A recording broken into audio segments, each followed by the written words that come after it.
तुम्हें अपनी किसकी स्मृति करना होगा। हाँ केशव, मैं यही देखना चाहता हूँ। चलो मेरा रथ दोनों सेनाओं के मध्य में ले चलो।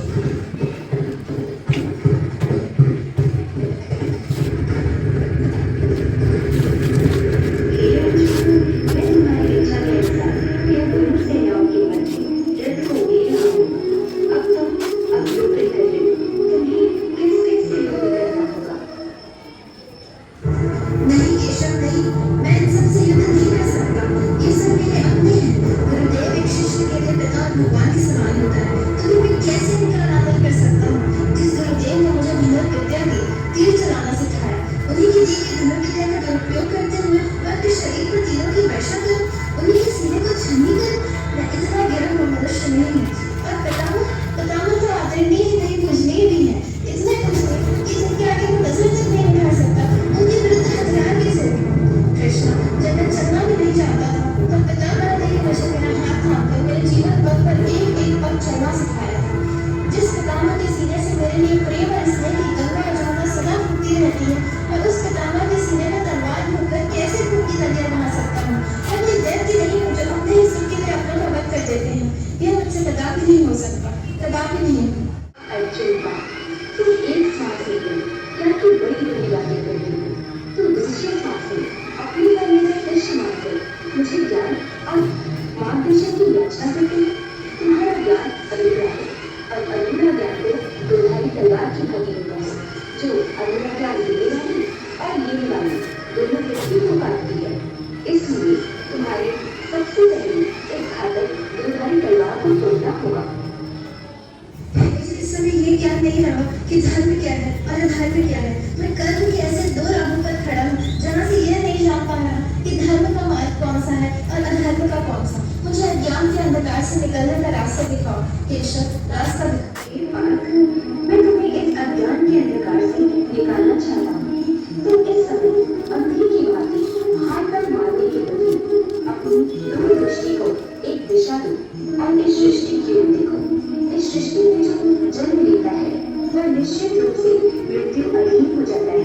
इसका अर्थ है कि मृत्यु लोक का हर प्राणी, चाहे वो मनुष्य हो, पशु हो, पक्षी हो, चाहे पेड़ पौधे हो, हर सांस लेने वाले प्राणी अपने जन्म के साथ मृत्यु को लेकर आता है। हर प्राणी को एक निश्चित समय पर अपना शरीर त्यागना ही पड़ता है।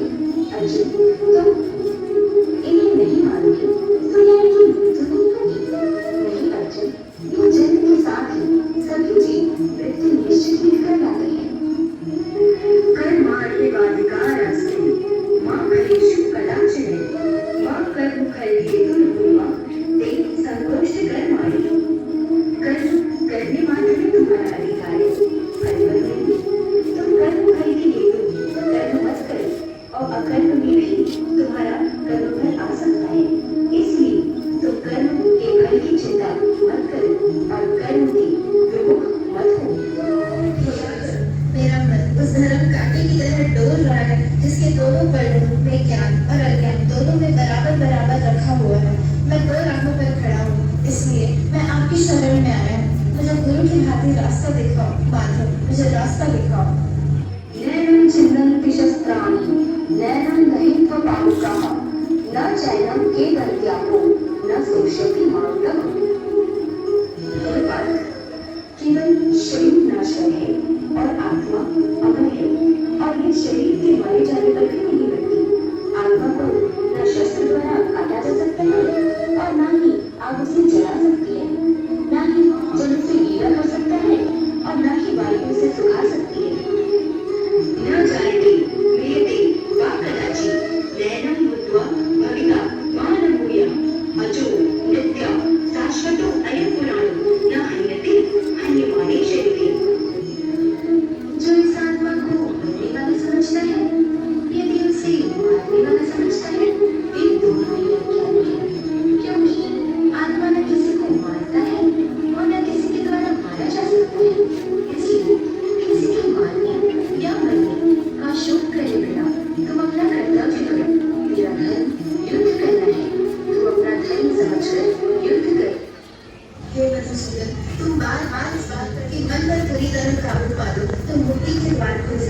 परंतु मन को वश में करने का कोई सरल साधन भी है। साधन तो अवश्य है, सरल भी है, परंतु बड़ा दुष्कर भी है। दुष्कर भी? इसका क्या अर्थ है केशव?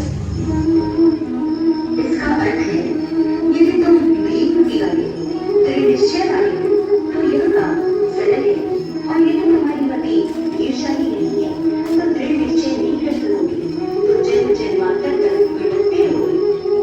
ये दृढ़ निश्चय कैसे हो सकता है? विश्वास से। किसमें विश्वास? परमात्मा में विश्वास से, सत्य में विश्वास से, अपने धर्म में विश्वास से। जब अपने धर्म अर्थात कर्तव्य को जान लोगे तो फिर दृढ़ निश्चय होकर अपने धर्म पथ पर, अपने कर्तव्य पथ पर आगे बढ़ोगे।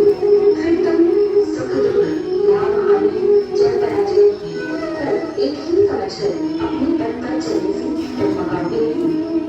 हे अर्जुन, तुम शिष्य बनकर मेरी शरण में आए हो, इसलिए यहाँ तक मैंने तुम्हें ज्ञान दोगी अथवा सांख्य योग की शिक्षा दी।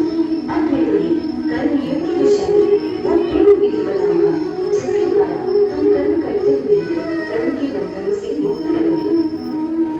सुख दुखिन समे कृत्वा लाभा लाभो जया जयो ततो ध्यानं युद्धस्वैव पापम् अवाप्स्यति।